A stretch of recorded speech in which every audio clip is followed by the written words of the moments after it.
And more in today's currency report. Lately, if you want to see which way the dollar is moving, just take a look at stocks. The two have been strongly linked, moving in opposite directions since the financial crisis unfolded in the fall. But one strategist says that relationship is on the brink of a breakup.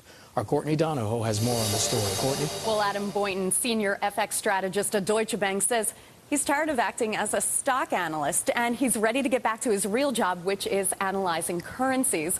Boyton's referring to the strong negative correlation between stocks and currencies. It's near its tightest level in more than 4 years, and it's all about risk.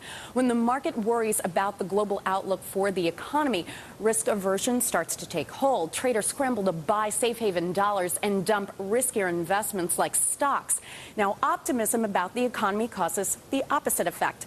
Hunger for risk, pushing stocks higher and the dollar weaker, like what we're seeing today. So the question is, what will trigger the break? Boyton says it's all about volatility, an indicator of market stress. The test will be whether the VIX can stay below 30 for the next 3 months. And if currency volatility, or CVIX, stays below 12.5 as well, that would be further indication the trend will break.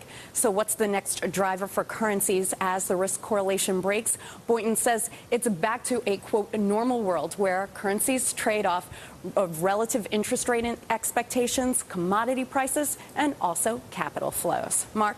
Courtney Donahoe with the Currency Report. Courtney, thanks. And you can find all the latest currency numbers and stories on our website at Bloomberg.com.